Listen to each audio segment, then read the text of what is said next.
Sarah Davis had just publicly challenged one of the most powerful billionaires in South Korea. The room went quiet.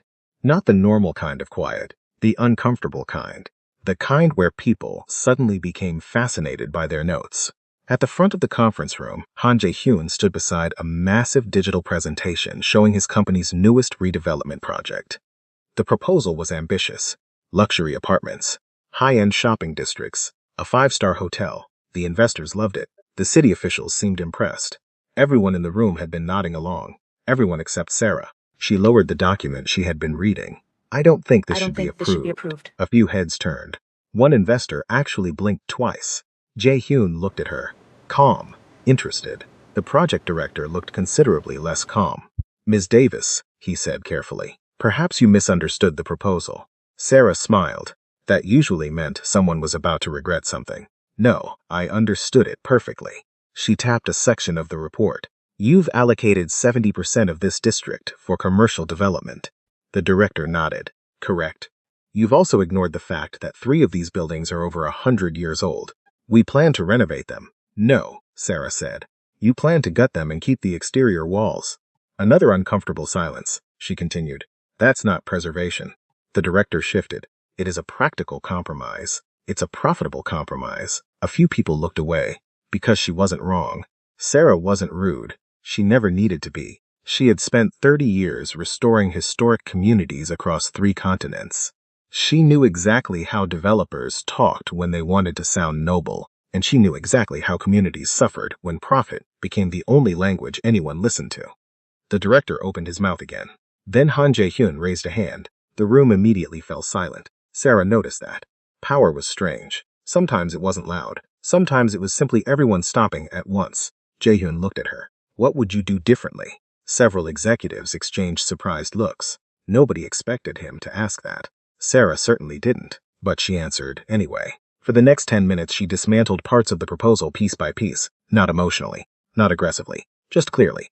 By the end of it, several people who had supported the original plan were taking notes. When she finally stopped speaking, the room remained quiet. Jae-hyun nodded once. Interesting. That was all he said. Interesting. The meeting moved on. But Sarah noticed something. Every few minutes, his attention returned to her. Not in an uncomfortable way. Not even in a flirtatious way. It was almost worse. He seemed genuinely curious. Like he was trying to solve a puzzle. 3 hours later, Sarah stepped out of the building and took a deep breath. Seoul's afternoon air was cool. The city stretched around her in every direction, busy, bright, alive. She liked Seoul. It reminded her that cities could constantly reinvent themselves without completely losing their identity. At least when people cared enough to protect it. Her phone buzzed. Daniel, her son. Sarah smiled before answering. Hey, did you destroy any billionaires today? She laughed. Just one. Only one? You're losing your touch. Daniel had inherited her sense of humor. Thankfully. At 27, he worried about her more than she liked, especially since her divorce. That had been 7 years ago. Long enough for the anger to disappear. Long enough for the loneliness to settle in. How was the meeting? Daniel asked. Productive. Translation? I irritated important people. There she is. Sarah laughed again. The conversation was brief. Just enough to remind her that someone was waiting for her back home. When she hung up, she noticed a black luxury sedan pulling up beside the curb. The rear window lowered. Han Jae-hyun sat inside. Of course he did. Because apparently billionaires appeared out of nowhere now. Sarah walked over. Should I be concerned? A faint smile touched his lips. Not unless you've started accepting bribes. Depends. His eyebrow lifted. How good is the bribe? That earned an actual laugh from him. A short one. Unexpected. I was going to invite you to dinner. Sarah stared. Then she looked around. Is there a hidden camera somewhere? No. You don't usually invite consultants to dinner. No. Then why? His answer came immediately. Because everyone in that room was trying to impress me. Sarah crossed her arms. And? You weren't. For some reason that answer caught her off guard. Not because it was romantic. It wasn't. If anything, it sounded annoyingly honest. Jae-hyun continued. I'd like to hear more about your ideas. Sarah hesitated. She should say no. Professional boundaries existed for a reason.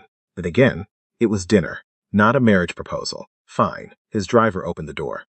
Sarah pointed a finger at him. If this turns out to be a kidnapping, I'm going to be very disappointed. Why disappointed?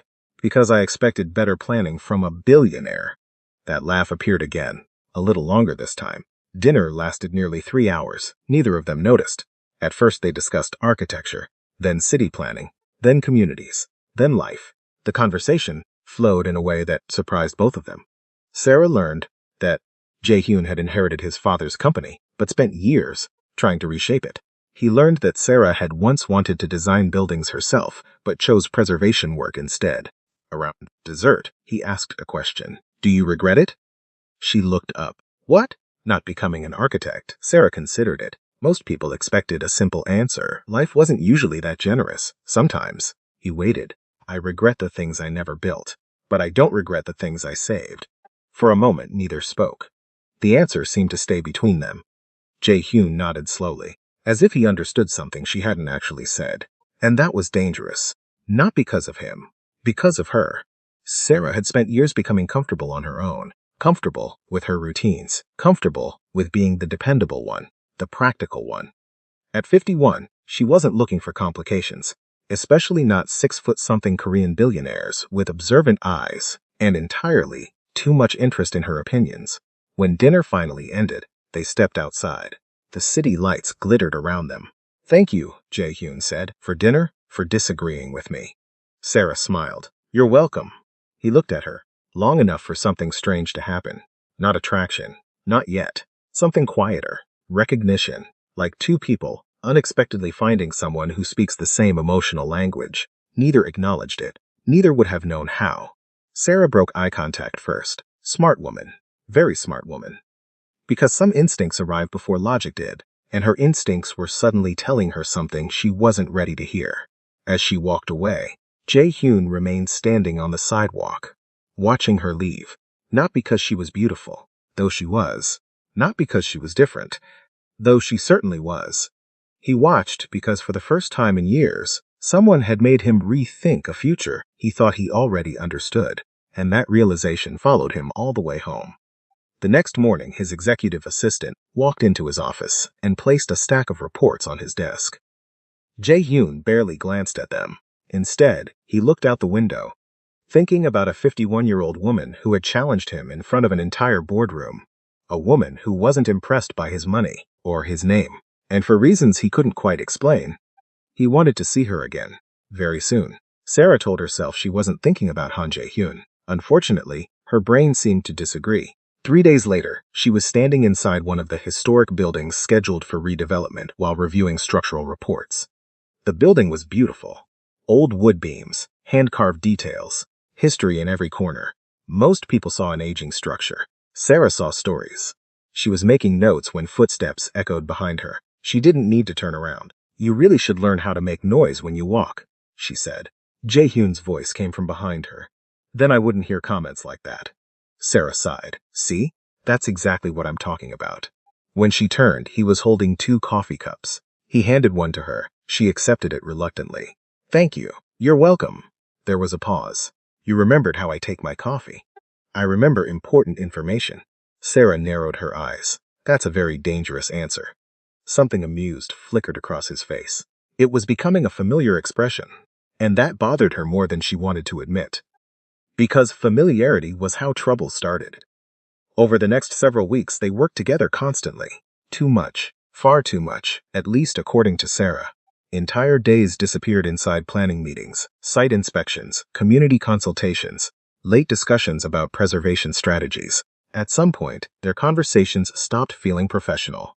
Not inappropriate, just easy, dangerously easy. One evening, they were reviewing plans in a nearly empty conference room. Most of the staff had gone home hours earlier. Sarah rubbed her eyes. "I'm starting to think architects and developers secretly enjoy suffering."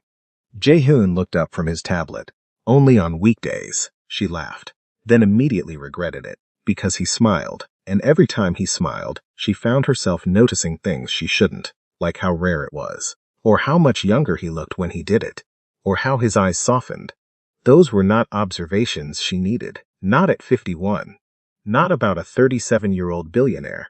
Definitely not about a 37-year-old billionaire who seemed to enjoy being around her. Sarah returned her attention to the documents. Safer territory. Unfortunately, Jae-hyun wasn't finished talking. "Can I ask you something?" "You usually do." When was the last time you took a vacation? She stared. What kind of question is that? A simple one. I don't remember. His eyebrow lifted. That's not a good answer. It wasn't meant to impress you. I'm serious. So am I. The room grew quiet, because she genuinely couldn't remember. Somewhere along the way, work had become easier than thinking about everything else. The divorce. The years that followed. The gradual realization that life had become smaller than she'd imagined. Not bad, just smaller. Jaehyun studied her for a moment. Then he said quietly, "That's a little sad." Sarah looked at him. There wasn't pity in his voice, which somehow made the comment hit harder. The first article appeared 2 weeks later. A business blog. Nothing major. Just a photo of them leaving a restoration meeting together. The headline was ridiculous. Seoul's most eligible billionaire, spotted with mystery woman. Sarah nearly choked on her coffee. Jaehyun looked completely unimpressed. "This is your fault." "My fault? You're famous." "I didn't ask to be." She pointed at the screen. "Well, tell your fame to leave me alone." For the first time in weeks, he actually laughed. A real laugh. The kind that made several employees turn around. Even Sarah looked surprised.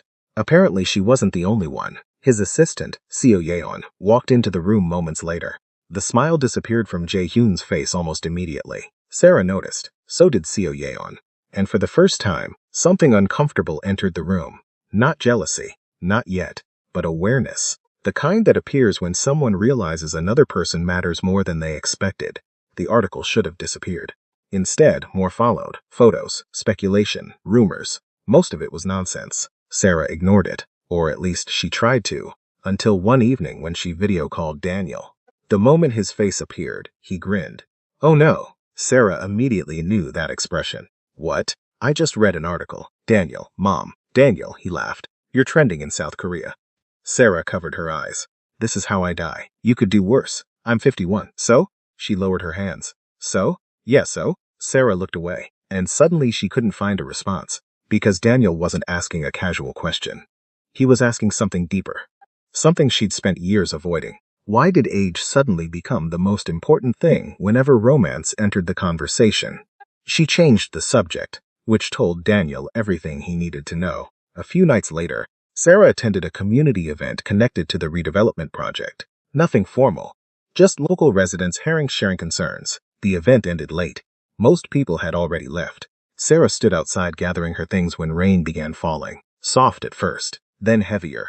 Great, she looked up at the sky. Perfect. A familiar voice appeared beside her. "You sound unconvinced." Sarah didn't even react anymore. Jaehyun appearing unexpectedly had somehow become normal, which was another problem. He held out an umbrella. She accepted it. Their hands brushed, just briefly. Neither spoke. The moment lasted less than a second. Yet somehow, it felt longer. Much longer. Sarah immediately stepped back. A small movement. Almost invisible. But Jaehyun noticed. Of course he did. He noticed everything. The drive back was quiet, not awkward, just thoughtful. The city lights blurred against rain-covered windows. At one point, Sarah glanced outside and realized they weren't heading toward her hotel. She looked over. "Where are we going?" "There's somewhere I'd like to show you." "That sounds suspicious." "It's not. It always starts with 'it's not.'" His smile returned, and despite herself, Sarah smiled too. 10 minutes later, the car stopped overlooking the city. A high observation point above Seoul. The view was breathtaking.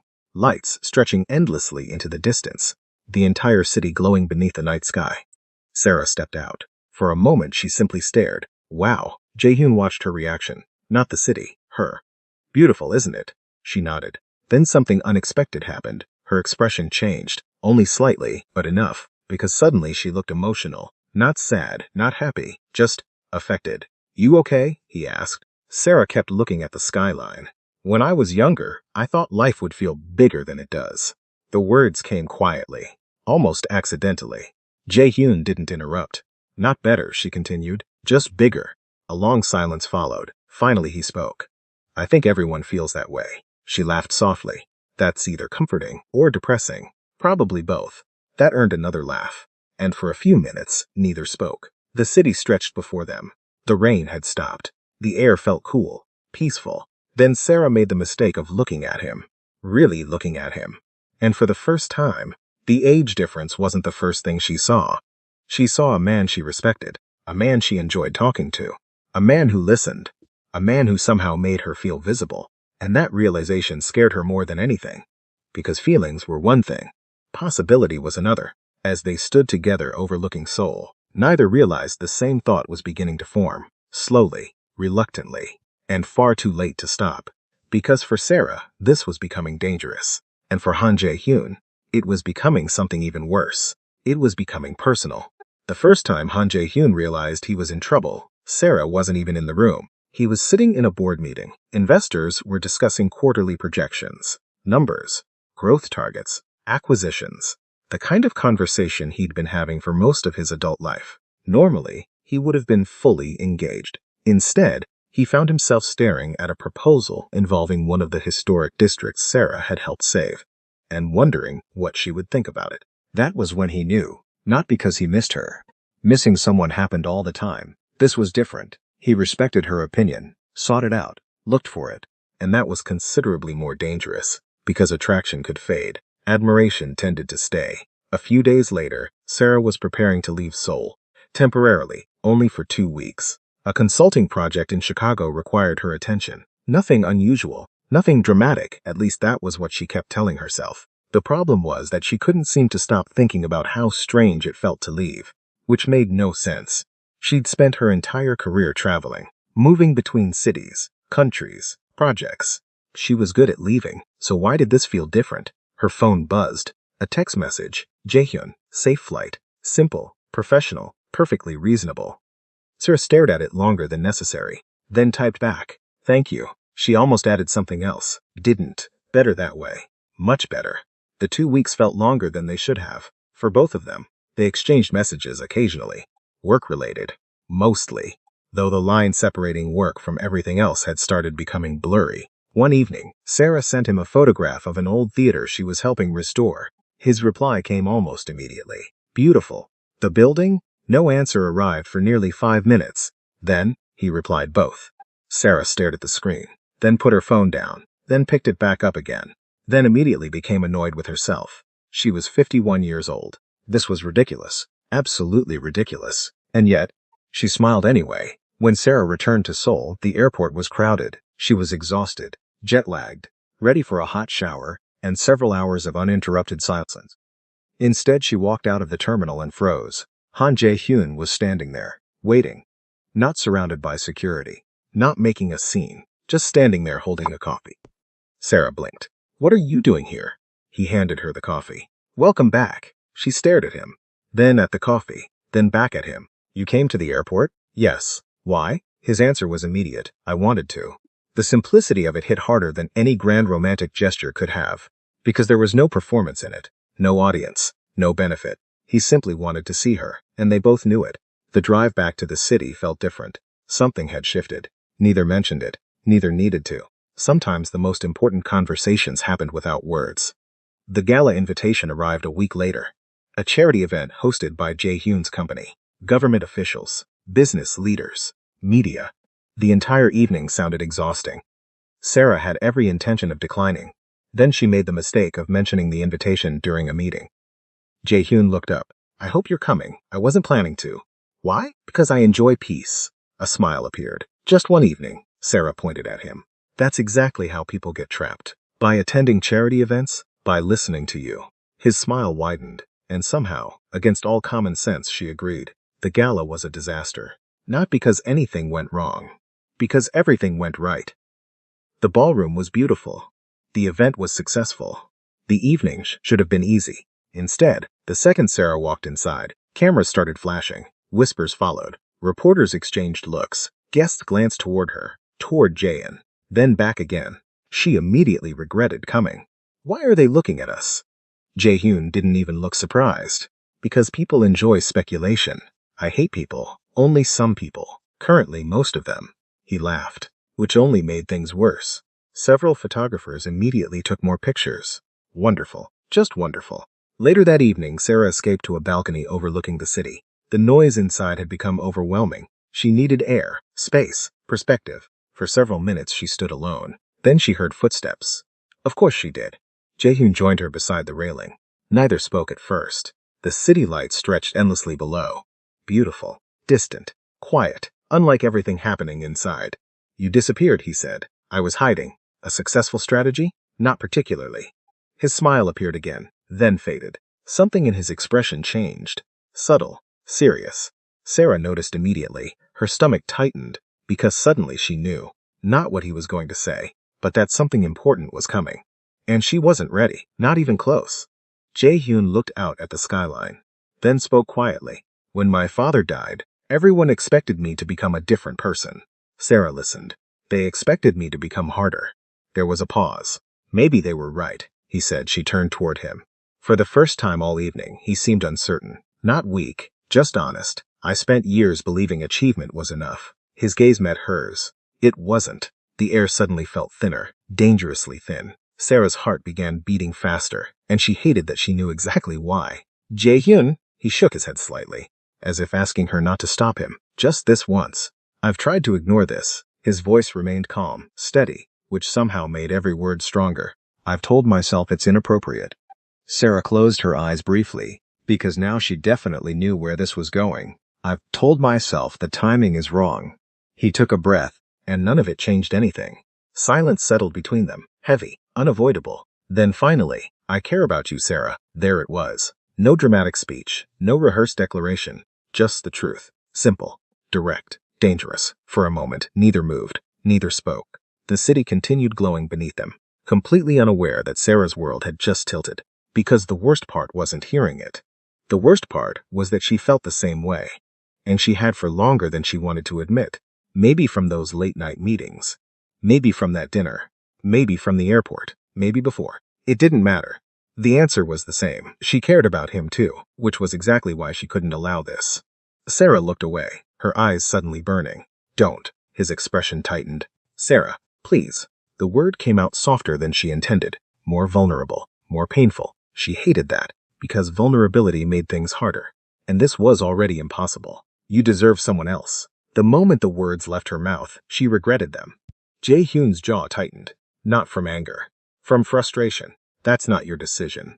It is when you're talking about me. A painful silence followed. Sarah forced herself to continue. Forced herself not to look directly at him. I'm 51. There. The thing she'd been avoiding. The thing sitting between them from the beginning. I'm 51, Jae-hyun.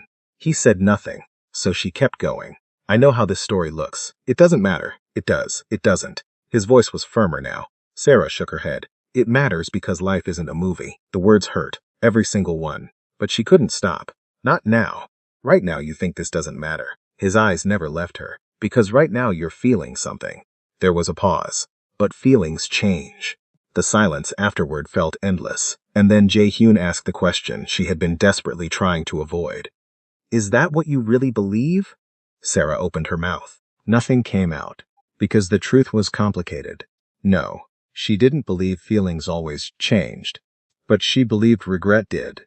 And she couldn't bear the thought of becoming someone's regret, especially his. Finally she whispered, you have a future ahead of you. His answer came immediately. So do you. That nearly broke her. Nearly. But not quite. Because fear won. Fear usually did. Sarah stepped back, creating distance, physical distance, emotional distance. The only kind she knew how to create. I'm sorry. The words barely escaped her throat. Then she turned and walked away. Away from the balcony. Away from the ballroom. Away from him. Away from the possibility she wanted more than she was willing to admit. Behind her, Han Jae-hyun remained standing alone beneath the city lights, watching her disappear. And for the first time since meeting Sarah Davis, he had absolutely no idea what to do next.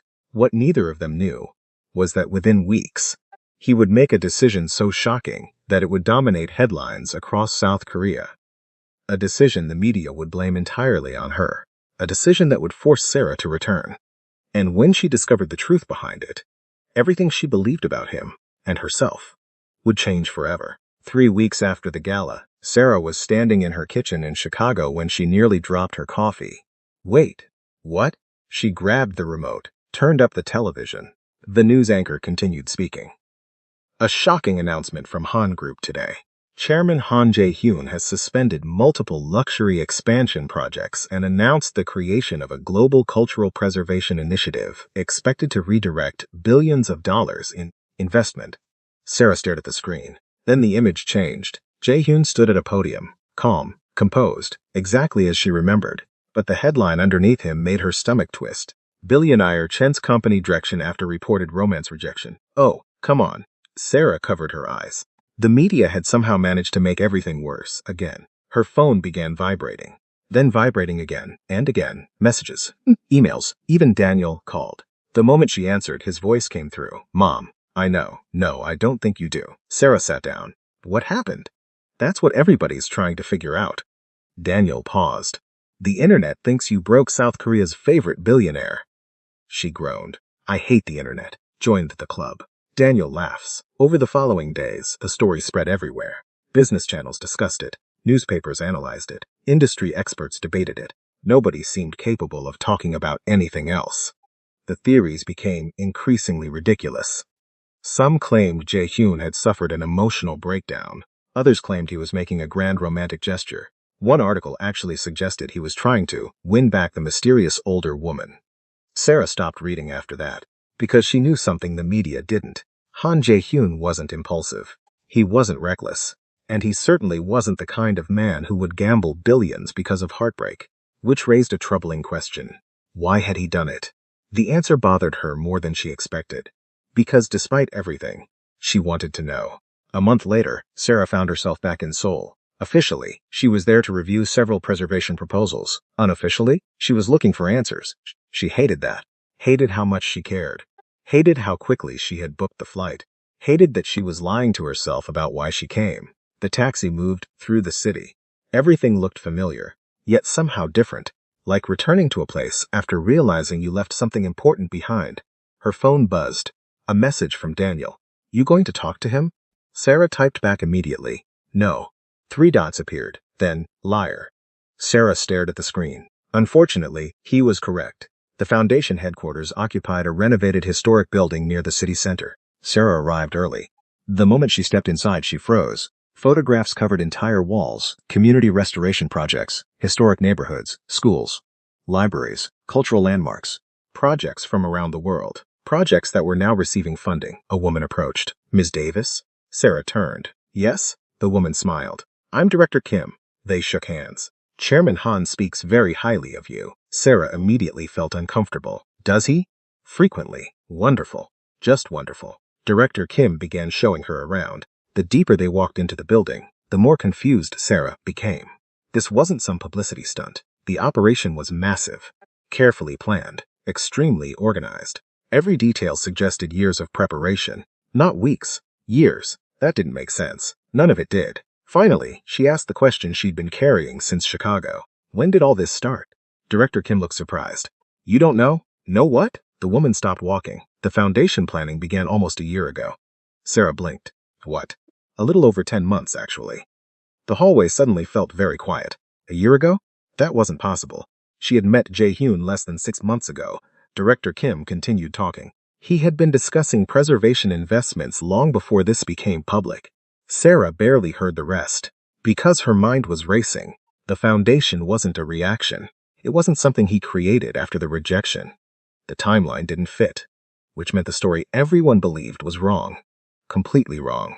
That evening, Sarah couldn't stop thinking about it. She sat alone in her hotel room, staring out at the city, trying to make sense of everything. Eventually, she gave up, grabbed her coat, and left. 20 minutes later, she found herself standing outside Han Group headquarters. The building towered above her. Glass, steel, power. The familiar voice came before she even reached the entrance. I was wondering how long it would take. Sarah stopped, slowly turned around. Han Jae-hyun stood several feet away, his hands in his pockets, his expression calm, as if he'd expected this, which he probably had. Neither spoke for a moment. The weeks apart suddenly felt very present, very real, very uncomfortable. Finally, Sarah crossed her arms. Did you know I was visiting the foundation? Yes. That's mildly disturbing. His mouth twitched, almost a smile. Almost. You weren't difficult to find. There was silence. Then Sarah asked the question. The one that mattered. When did you start planning it? He already knew what she meant. The foundation? Yes. About a year ago. There it was again. The answer she didn't understand. Sarah stared at him. Then why did everyone think? She stopped. Couldn't quite finish the sentence. Jae-hyun finished it for her. That I changed my life because you rejected me? The bluntness of it made her wince. Something like that. A quiet silence followed. Then he looked away briefly, toward the city. toward the traffic moving below. When he spoke, his voice was softer. I never corrected them. Sarah frowned. Why not? His answer surprised her. Because it wasn't important. No, I think it was. A small smile appeared, the sad kind. The kind she hadn't seen before. It mattered to everyone else. Then he looked at her. It didn't matter to me. For some reason, that hit harder than she expected. They ended up walking. No destination, no schedule, just walking through the evening streets. The way people do when there are too many things left unsaid. Eventually they reached a small riverside park. The city noise felt distant there. Muted. Less overwhelming. Sarah sat on a bench. Jae-hyun remained standing for a moment before sitting beside her. Not too close. Not too far. The space between them felt familiar. Dangerously familiar. You should be angry with me. The words left Sarah before she could stop them. He looked over. Why? She laughed softly. Because only Han Jae-hyun would respond to that statement with an actual question. For leaving. You had reasons for rejecting you. A longer silence followed. His gaze shifted toward the river. The lights reflected across the water, moving, changing, never staying still. Finally, he spoke. I was disappointed. Sarah nodded. Fair, very fair. But I wasn't angry. That somehow made her feel worse. Because disappointment felt honest. Anger would have been easier, much easier. You know what bothered me? He asked. Sarah looked over. What? His answer came quietly. You made the decision for both of us. The words landed directly where they were supposed to. Because deep down, she knew he was right. She had decided what his future should look like. Decided what he would eventually regret. Decided how the story would end, without ever giving him a vote. And that realization hurt. A lot. Neither spoke for several seconds. Then Sarah asked something she wasn't sure she wanted answered. Did you ever stop caring? The question surprised both of them. The moment it escaped her mouth, she regretted it. Too late. It was already there, hanging between them. Jae-hyun looked at her. Really looked at her.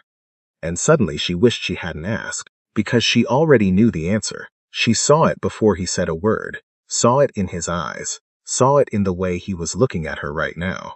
And for the first time since the balcony, Sarah wasn't sure she wanted to run away. For a moment, neither of them spoke. The question Sarah had asked still hung in the air. Did you ever stop caring? The answer was obvious. Painfully obvious. Jae-hyun looked away first. Not because he was uncomfortable. Because he didn't want to pressure her. That had always been the difference between him and the men Sarah had known before. He never tried to corner her emotionally. Never tried to force a decision. Never demanded reassurance. He simply told the truth and allowed her to do whatever she wanted with it. Unfortunately, that made him very difficult to resist. Finally, he spoke. No. Sarah looked down at her hands. No dramatic speech, no grand declaration, just one word. No. He hadn't stopped caring, and somehow that felt bigger than any romantic confession. Because weeks had passed, distance had happened, rejection had happened, life had happened, and still, no. The river moved quietly beside them. Traffic hummed in the distance. People walked past, without realizing that Sarah Davis's entire emotional world was shifting. Again. You make this very difficult. The words escaped before she could stop them. A faint smile appeared. I know. That earned a reluctant laugh. The first genuine laugh she'd had all evening. But before either of them could say more, Jae-hyun's phone rang. He glanced at the screen. His expression immediately changed. Professional. Focused. Something was wrong. What happened? Sarah asked. He stood. The board. Her stomach tightened. What about them? Jae-hyun slipped the phone into his pocket. They've called an emergency shareholder meeting. The meeting took place 2 days later. By then, news outlets were already speculating. Again. Apparently South Korea's media had developed a hobby. According to the reports, several major investors were furious. The foundation was expensive. Very expensive. And although public opinion largely supported it, not everyone agreed. Some board members wanted Jae-hyun to reverse course. Others wanted him removed entirely. Sarah watched the coverage from her hotel room. The whole thing felt surreal. She had spent most of her life trying to save old buildings. Now billion-dollar corporations were fighting over the same idea. And somehow she had become tangled in the middle of it. Her phone buzzed. A message. From Jae-hyun. Simple as always. Today may be difficult. Sarah stared at the screen, then typed back. Good luck. 3 dots appeared. Then disappeared. Then returned. Finally, one sentence arrived. Thank you for coming back. Sarah read it 3 times. Then put her phone down. Because her chest suddenly felt tight. She got ready and decided to go to the meeting. The shareholder meeting was chaos. Reporters crowded the entrance. Cameras flashed endlessly. Investors moved through security checkpoints. Everyone seemed tense. Everyone seemed ready for a fight.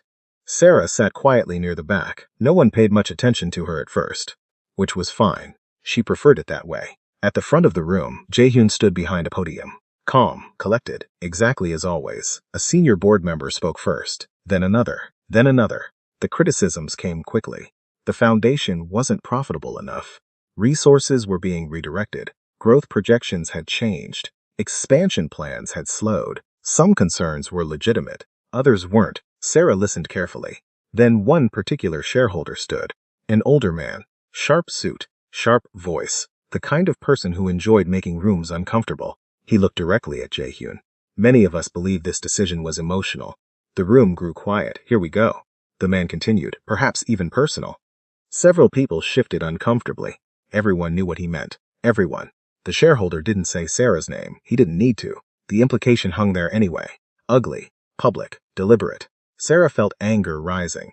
Not because of herself. Because of him. Because for months people had reduced everything Jae-hyun had built into some ridiculous romantic narrative. As if a grown man couldn't have convictions. As if a billionaire couldn't genuinely care about preserving communities. As if every decision had to revolve around a woman. The shareholder wasn't finished. We need leaders guided by strategy, not sentiment. That did it. Sarah stood. The movement drew attention immediately. Several heads turned, then dozens, then hundreds. Jae-hyun looked surprised. A rare sight. Very rare. Sarah wasn't entirely sure what she was doing. Only that she couldn't stay seated. Not anymore. May I say something? The room went silent. The board members exchanged looks. Finally, someone nodded. Sarah walked toward the front. The sound of her heels echoed through the room. For the first time in her life, she felt genuinely nervous. Not because people were watching, because this mattered. She reached the podium, took a breath, then looked directly at the shareholders. You've all spent weeks discussing whether this foundation was an emotional decision. Nobody interrupted. Good. Because she wasn't finished. I've spent the last 20 years restoring communities. Her voice remained steady, calm, controlled, the way she preferred it. I've watched developers erase history because profits were easier. There was a pause, then she continued. I've watched families lose cultural landmarks that can never be replaced. The room remained silent. Sarah continued. The assumption that preservation lacks value is exactly why these places disappear. She glanced toward Jae-hyun, then back toward the audience. And for the record, now her voice hardened slightly. Mr. Han began planning this initiative before I ever met him. A visible ripple moved through the room. People looked at one another. Whispers started immediately. Sarah didn't stop. He didn't create this foundation because of me. The next words came from somewhere deep. Somewhere honest. He created it because he believed in it. Silence. Real silence. The kind that meant people were actually listening. Not waiting for their turn to speak. Listening. Sarah took one final breath. If you're looking for evidence of poor leadership. She looked around the room. I don't think you'll find it standing beside him. Then she stepped away. Done. Finished. Nothing else needed saying. For several seconds nobody moved. Then something unexpected happened. Applause. One person. Then another. Then several more. Within moments, the room erupted. Not everyone, but enough. More than enough. Sarah looked toward Jae-hyun. He wasn't applauding. He was simply looking at her, and the expression on his face made her heart ache. Because it wasn't triumph. It wasn't gratitude. It was something much quieter. Something personal. The vote happened later that afternoon. The foundation survived. Not narrowly. Comfortably. Much more comfortably than analysts had predicted. The headlines would come later. The interviews. The media frenzy. But none of that mattered right now. Because a few hours later, Sarah found herself standing alone on a rooftop terrace overlooking Seoul. The city glowed beneath the evening sky. Footsteps approached behind her. She smiled before turning around. You're becoming predictable. Jae-hyun stopped beside her. I've heard that's a sign of aging. Sarah laughed. A real laugh. The kind that reached her eyes. Careful. I'm younger than you. There it is. There what is? The confidence. His smile appeared. For a moment, neither spoke. The silence felt comfortable now. Not complicated. Not painful. Comfortable. A rare thing. Then Sarah looked out across the city. The same city where everything had started. The same city she had tried to leave behind, and failed. Spectacularly. Finally, she asked the question that had been waiting between them for weeks. If I'm still afraid, Jaehyun looked over. If I'm still afraid of the age difference, then what? His answer came immediately. No hesitation, no preparation, just honesty. Then be afraid. Sarah blinked. That wasn't what she expected. He continued. Be afraid. A small shrug. We'll survive it. Something inside her broke then, not painfully, not dramatically, like a lock finally giving way after years. Years of believing she should step aside. Years of believing she had already missed her chance. Years of quietly accepting less than she wanted because wanting more felt selfish. Her eyes filled before she could stop them. And suddenly she understood. The problem had never been the age gap. Not really. The problem was that she had stopped believing she could still be chosen. At 51. After disappointment.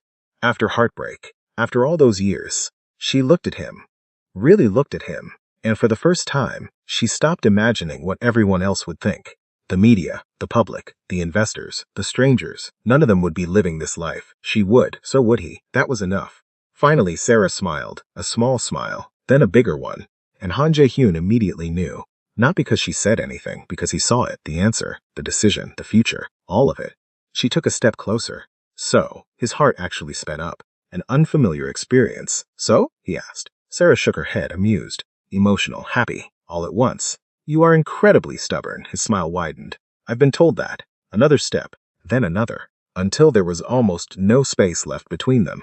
The city lights shimmered below. The wind moved gently around them. And after weeks of fear, distance, misunderstandings, and impossible choices, Sarah Davis finally allowed herself to be chosen. Not because a billionaire pursued her. Not because the world approved. Not because she stopped being afraid. But because she realized something important. Love wasn't asking her to be younger. It wasn't asking her to be different. It wasn't asking her to become someone else. It was simply asking her to stop running. And this time, she did. Before you go, I want to ask you something. Do you think Sarah made the right decision when she rejected Jaehyun the first time? Or do you believe she let fear steal months of happiness from both of them? Let me know in the comments, because I'd genuinely love to hear your thoughts. And if this story touched your heart, don't forget to like this video and subscribe to the channel for more emotional love stories that remind us it's never too late for a second chance. Because sometimes the biggest obstacle to love isn't age. It isn't distance. It isn't what other people think. Sometimes it's simply believing that we're still worthy of being chosen. Thank you so much for watching, and I'll see you in the next story.